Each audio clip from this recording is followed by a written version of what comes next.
Hello, welcome to Luminousz Star. Everyone who is visiting for the first time, thank you for visiting. And while you're here, scroll down and find that subscription button and select it. This way you can become a part of the Star family. Welcome to Luminousz Star. Everyone who is a current subscriber, you already know you are a star. Mwah, to me, thank you so much for your subscription. Thank you for inspiring me and motivating me to keep this Luminousz Star channel active. Today's video, the false assumption of empaths when dealing with narcissists. Please select the like button or share this video.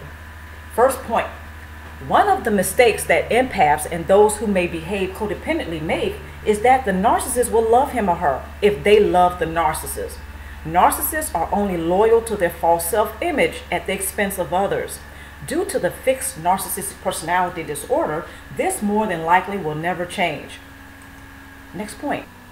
As one has needs that go unmet within his or her dysfunctional relationships, resentment can and often occurs. Narcissists have no issue using these resentments and unpleasant emotions against their source supply and targeted prey.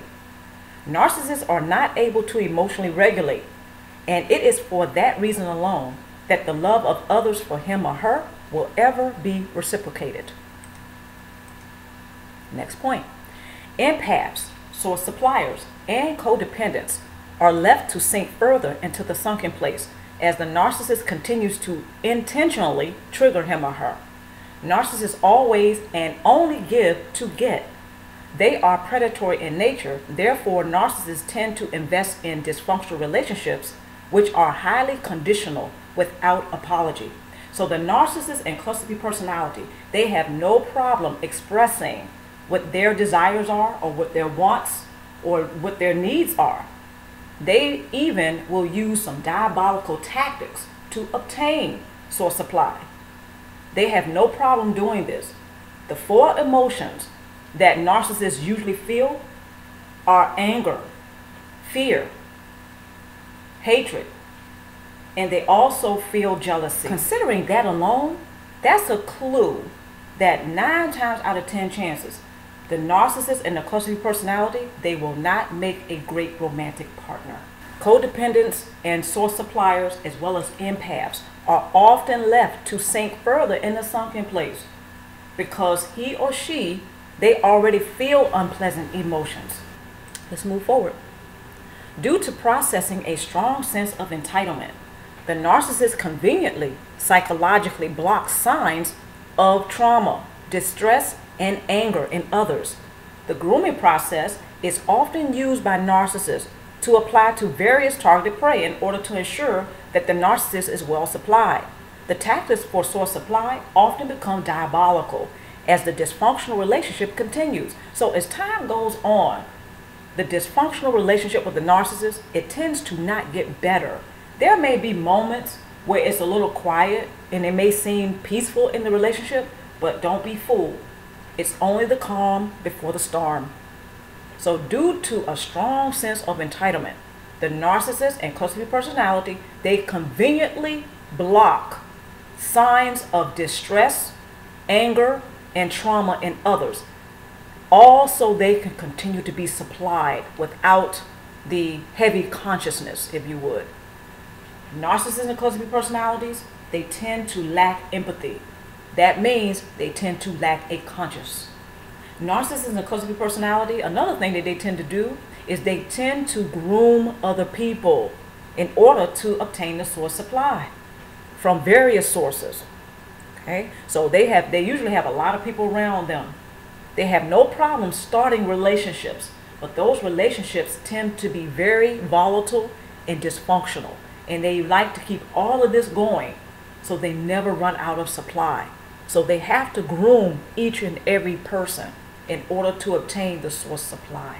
Some of those tactics for source supply are very diabolical. So no matter how diabolical those tactics for source supply are, the narcissists, they're masters at psyching themselves into believing it was just cause. Tactics for source supply by narcissists. They use the gaslight technique. They manipulate, or they use manipulation. They're usually very deceptive. So they use deception. Seduction. The narcissist is notorious for putting on the charm. And then the next moment, the mask slips off and you're wondering, who is this person? This cannot be the same person that, for instance, I fell in love with. Or this cannot be my parents. Or this cannot be my best friend. So on and so forth. When that mask slips off, sometimes some people are left traumatized by it because they're so shocked. And it is nothing that prepares them for it. Okay, so they're very good with putting on the charm. They're very good with seduction, which makes some of their tactics very diabolical and lethal. Playing the victim card. They're very notorious for this. Narcissists and cluster B personalities, sometimes it seems like they have an obsession and an addiction to be the victim no matter what, even when everything points to them being the perpetrator. So they like to play the victim card. Very controlling. Narcissists and cluster B personality, in order to obtain source supply, they must be in control. So they have a strong sense of control, even when really they're not in control. Because when you think about it, the narcissists, they are out of control.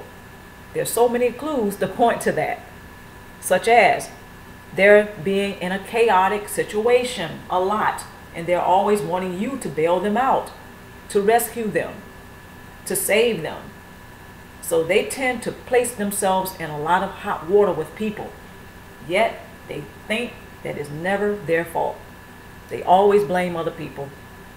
So they are quite the control freak, and they like to have a strong sense of control, even though really a lot of clues point to the fact that narcissists and cluster B personalities, they tend to be out of control. By behaving or entering dysfunctional relationships with narcissists, the empath and or those who behave codependently have unwritten rules, which usually leave him or her disappointed.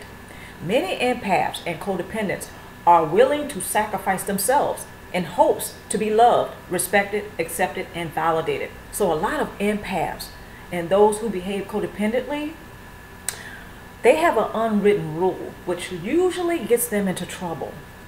And I want to say that this is often unconsciously. The unwritten rules are unconscious. However, I want to say that the empaths and those who behave codependently, they are some of the most beautiful people on the planet. They're usually the ones who nourish and care for others. Unfortunately, due to their unwritten rules, they often attract people who have predatory natures, such as narcissists and cluster B personalities. So usually when they have these unwritten rules and they're in relationships, and it doesn't have to be a romantic relationship, it can be a family relationship, it can be a friendship, even a business partnership. Usually the empath and those who behave codependently, they are left feeling disappointed. Their needs go unmet in these dysfunctional relationships with narcissists or cluster B personality. Many empaths and codependents, another thing that they do very often, it is very unfortunate, is that they will sacrifice themselves. I think one of the main reasons that this occurs is due to the grooming process that possibly took place in each and every one of their childhoods.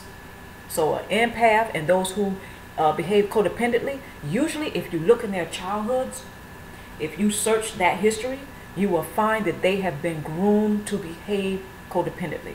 They have been groomed to sacrifice themselves. And they stuck with that program because it is very familiar. So a lot of the empaths and a lot of codependents, unfortunately, they repeatedly sacrifice themselves in hopes that they will be loved, respected, accepted, and validated. However, when it comes to a narcissist and cluster B personality, their love is never reciprocated. When the empath and those who behave codependently behave under a false assumption that their need and love will be reciprocated, this sets him or her up to become prime for source supply by narcissists. It is by self-sacrifice that the empath and codependent denies their own needs in relationships.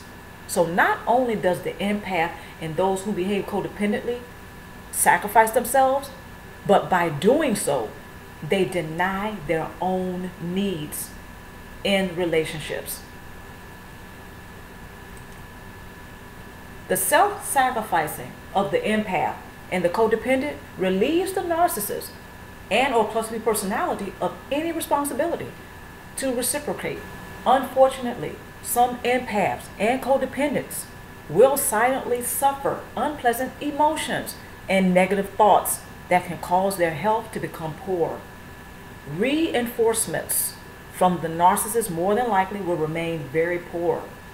Unfortunately, due to the narcissist and cluster B personalities' lack of empathy, combined with their lack of being able to emotionally regulate, what do you get?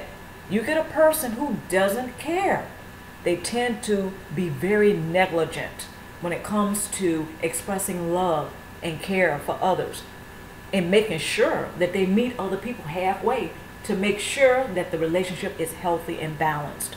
Narcissists and cluster B personality, that just doesn't compute for them. They don't have those moments of clarity. They don't have the moments of clarity that they pay attention to. They have those moments, but they tend to drown them out. They tend to be in resistant mode and push it away. Don't think that the narcissists and cluster B personalities, sometimes they don't have the clues that are presented to them, such as maybe they're mistreating someone. No, no, no. The narcissist and cluster B personality, they tend to ignore the clues because that means they won't eat if they do. That means their false self-image has to die if they ever pay attention to how they mistreat others. Their false self-image dies. It is that serious. So their reinforcements tend to be very poor. In other words, they like to give somebody just a little bit of hope that they will change. They like to give others just a little bit of hope that they are coming around, only to pull the rug out from others. This is very diabolical. I think it is downright dysfunctional in behavior to do something like that, to build someone up, to give them a little hope, and all the while not being interested in having a healthy relationship at all, only to pull the rug out from under him or her and really get some amusement out of it. I think that is diabolical and satanic. This is what the narcissist and cluster B personality have no problem doing, and they justify it. Okay, let's go to the first false assumption. Love naturally reciprocates love. Let me say that again. Love naturally reciprocates love. This is a false assumption of an empath or those who behave codependently. Another false assumption. Every person has some good within. This is false. If one is good to someone, they will be treated well. This is also a false assumption. One does not have to verbalize needs in relationships. This is false, and I think that's the highlightable false assumption that empaths and codependents have. Narcissists and cluster B personalities are misunderstood. Being nice will influence others to be agreeable. If one remains loyal, they will be rewarded with gratitude and validation. Another highlightable false assumption that I think empaths and codependents tend to have. Let's go to the first highlightable false assumption. One does not have to verbalize needs in relationships. This is something that a lot of empaths and codependents absolutely learn the hard way. And that is, they don't have to verbalize their needs in relationships. They absolutely, every last one of us, have to communicate. We have to effectively communicate what we want and what we need and what we expect in relationships. There is no such thing as anyone intuitively knowing what we need. not in the beginning. As the relationship goes on, I will say this, as the relationship goes on between people, they can have an inkling, okay? They may have a clue, and intuitively they may sense what the other person may want and need. However, it is a false assumption to think that anyone can absolutely 100% know what the other person needs in a relationship. It must be verbalized. It must be effectively communicated. Unfortunately, a lot of empaths, as beautiful as they are, okay, they get this one wrong. They absolutely make this mistake a lot. And it just breaks my heart to even think about it. Those who behave codependently, they do the same thing. They make this big mistake. They think that they don't have to verbalize their needs. The narcissist and codependent personality, they absolutely take advantage of this one. They take advantage of a lot of things. However, they take advantage of this one because this relieves them of any responsibility. A lot of empaths and those who behave codependently, they may scratch their heads on this one. They may not understand, how does this relieve the narcissist of any responsibility?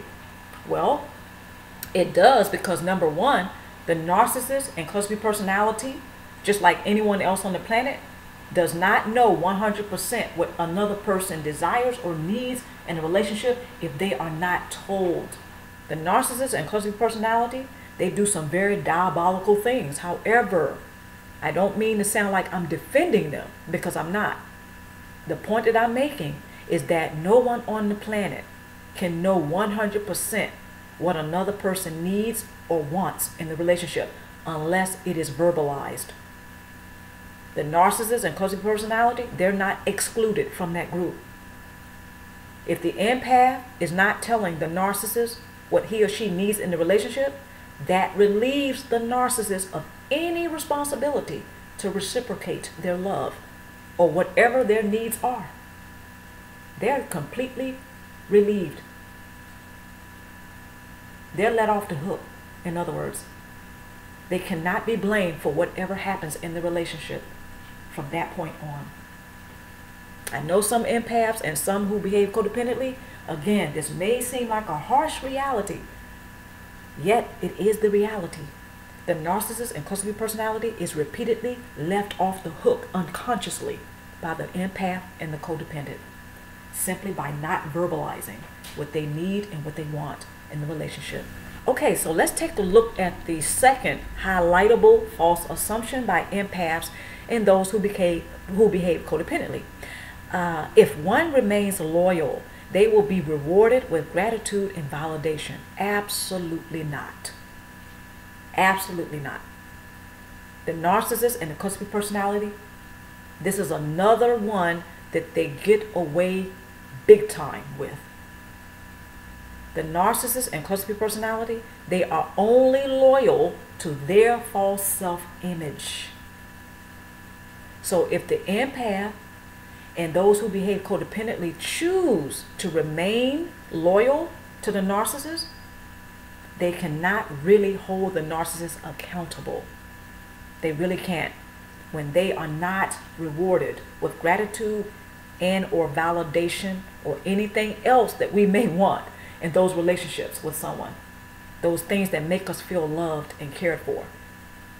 So I just went on to use the word validation because really a lot of things go into or up under that umbrella of validation. It is love, respect, honor. All those things go up under the umbrella of validation. So knowing that the narcissist and codependent personality remains loyal to their false image at the expense of everyone else, see, the empath and those who behave codependently, when they continue to have the dysfunctional relationship with the narcissist, they're co-signing. They're saying it's okay that the narcissist remains loyal. They don't mind. They're co-signing it, yet they feel awful. And when you combine that to the other highlightable assumption, and that is they don't have to verbalize their needs, yeah, you get a very grim picture. You have someone who is silently suffering, yet they make no protest or outcry. The narcissist and codependent personality, They go right on and do what they do best, and that is use other people. And they are not held accountable. The narcissist and cluster B personality is only out for self. They are only loyal to their false self-image. So when the narcissist, which means the empath and the codependent, when they choose to remain in a dysfunctional relationship with the narcissist, they are co-signing all of the diabolical acts. They're co-signing, and they are agreeing with all of the dysfunctional behavior of the narcissist and cluster B personality. And again, when you combine that with the false assumption that they don't have to verbalize their needs, again, it is a very grim picture. Yet it is often the reality of empaths and codependents when they have a relationship with the narcissist and or cluster B. Having said all that, let's move on to the tools. Tool number 1, discontinue to be nice to the narcissist. It is manipulative as well as maladaptive. Instead, become authentic by practicing personal boundaries, self-preservation, assertion, and emotional discipline. You know, in many of my videos, I mentioned these 4 things: emotional discipline, assertion, self-preservation, and personal boundaries. This is a narcissist repellent. It is the best one you can ever use. Okay, so this is one of the best ways for an empath and a codependent to reclaim their personal power, is to discontinue to be nice to the narcissist, because it is maladaptive and it is manipulative. It's not authentic. Demonstrating kindness is authentic. See, there's a difference between being nice and demonstrating kindness. Being nice is manipulative as well as maladaptive. The narcissist and cluster B personality, that is one of their favorite things to use in order to obtain source supply, and that is being nice. Please let that one sink in. All one has to do is remember all the times that the narcissist seemed nice, only to pull the rug out from under him or her. The narcissist and the cluster B personality, they know that it is manipulative to be nice. Intuitively and by instinct and deep down in the narcissist's core, they know that being nice is manipulative, because that is what they use a lot in order to gain source supply. Some of you may be wondering, why is the narcissist and cluster B personality so cruel when people are showing them love? Well, that's one reason why. So instead, become authentic. One way to become authentic is to practice personal boundaries, self-preservation, assertion, and emotional discipline. Put all that together. Okay, this is the best way, in my opinion, that one can reclaim their personal power and their life back from the narcissist and cluster B personality. This is how you can have the planets line up again. This is how you can restore. This is how you can continue to thrive forward. This is how you can focus on your own healing and really see some results, is by using the best narcissist repellent there is. Okay? Tool number 2, build and or work your support base in order to focus upon your own healing process as you thrive forward. Yeah, so work your own support base. Make sure that that support base is expanding as you grow. Personal growth equals support base expansion. Okay, so build your support base, work your support base, instead of trying to work on a dysfunctional relationship with a narcissist and a cluster B personality. What is there to build or work on? The relationship is chronically dysfunctional. End of story. Third tool, take off the rose-colored glasses and see the dysfunctional relationship and the narcissist for who they are. So once the person takes off the rose-colored glasses and they take a look at the narcissist and or cluster B personality, they will begin to see who they really are. The dysfunctional relationship will no longer be idealized. They will see it for what it really is. What is the purpose of the What is the purpose of the dysfunctional relationship with a narcissist or cluster B personality? Only you can answer that question. I throw in that question because for me, it changed my life once I answered it. Took me a little time to answer it. I had to do some soul searching. I had to really ponder some things. And I had to use my past as a reference guide instead of trying to repeat my past. I used my past as a reference guide. So I stick to that today. The dysfunctional relationship with a narcissist and cluster personality, there was a purpose. There was a purpose for it. Was it because I was a bad person? No, that wasn't the purpose for it. Was it because I was cursed? Absolutely not. That wasn't the purpose for it. Was it because I was deserving of that? Nope, that wasn't the purpose of that dysfunctional relationship at all. And in my case, it was a cluster B personality. Matter of fact, in my case, it was more than one. So when I began to take time out to dissect those particular relationships of the past, they were very toxic, very dysfunctional. I took time out because I said I am worth that. That way, I am not going to be investing in another dysfunctional relationship. Not just with a narcissist and cluster B personality, with anyone. So finding out what the purpose of the dysfunctional relationship or relationships with the narcissist and cluster B personality, that is a game changer. That relationship was over a long time ago.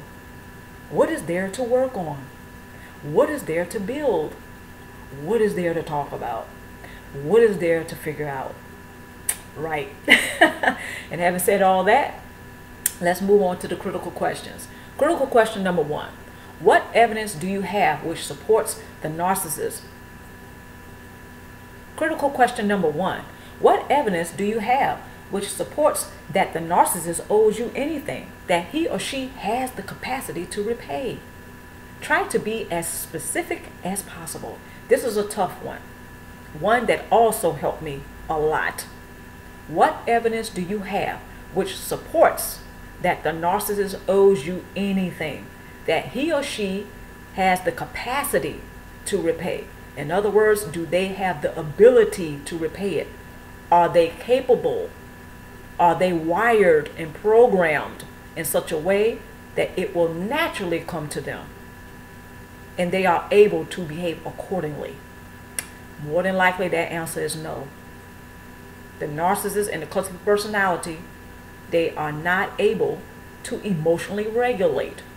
They're not capable of having empathy. They don't see when other people are in pain. They don't feel or share anybody else's pain. More than likely, one has to face the fact that the narcissist and cluster B personality, they don't have the capacity to repay. So this is why some of us waste time and energy pursuing the narcissist and cluster B personality for validation and closure. In other words, seeking them out so they can repay what we feel and think they owe us. It's a toughie, okay? It's real tough. I've been through it, and with more than one person, by the way. This is why I speak so passionately about that first question. So try to be as specific as possible. Again, it is so challenging. It's very tough. You have to really dig. A person really has to dig deep for this one. Very powerful. But I don't want to overwhelm you all, so let's move on to the second critical question. How comfortable are you becoming bold in your actions in order to begin expressing your needs within your relationships? Many empaths and those who behave codependently, this is a tough one as well. They're not usually very comfortable. They don't feel bold enough to express their needs and to take action, positive and radical action, in order to make sure that they're okay. In order to make sure that they are okay in their relationships. Simply put, question number 2 is, are you ready? Are you comfortable enough? Are you bold enough right now to express what you need in your relationships? What do you want in your relationships? Do you finally feel like you deserve it? Do you finally feel like you're worthy of it?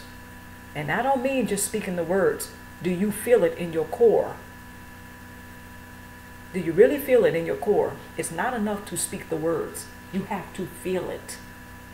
So how comfortable are you with beginning to be bold enough to take radical action and express your needs in all of your relationships? Because a lot of empaths and a lot of those who behave codependently, they're not comfortable with that. Just reading that, some of them will probably be very uncomfortable just reading that critical question. Third critical question. Can you identify how the dysfunctional relationship with a narcissist and a narcissistic personality is a lose-lose situation? Yeah, I had to do this one too because it's a dysfunctional relationship to begin with. It's dysfunctional. The key word is dysfunctional. That means it's already broke. What is there to work on? What is there to repair? What is there to build? It's chronically dysfunctional. Most relationships with narcissism and narcissistic personality are chronically dysfunctional. So right now, can you identify how the dysfunctional relationship with a narcissist and narcissistic personality is a lose-lose? I took time out. I continued to write about it in my journal. I recorded my own voice talking about it, and I kept going back over it and over it and over. And after about a year, maybe a year and a half, really, I asked myself the question, is there any reason to attempt to salvage this relationship? The answer was no. I couldn't find one reason. I know that may sound melodramatic. That may sound horrible. But really, I could not find one reason. Whereas it will be a win-win. Let me make that clear. Whereas it will be a win-win, because sometimes we can find a reason to stay in a dysfunctional relationship, but we are not the ones winning. The other person benefits, such as the narcissist. They're being let off the hook because we're not verbalizing what we need. That's a win-lose. The narcissist wins. The person who doesn't verbalize their needs loses. So even in that case, even if you can come up with reasons, if it's a win-lose, it's a no. It's a no. If you come up with a lose-lose, it's a no. But if you come up with a win-win, it's a possibility. Or it's a yes. All right. Having said all that, I want to point out that these references and resources are in the description box below. Please check them out. Don't forget to like and share this video. I'm Luminousz Star. I want to thank everyone for joining me today or tonight, wherever you may be. And of course, I wish you the very best. Stay tuned for more vlogs and stay tuned for more videos.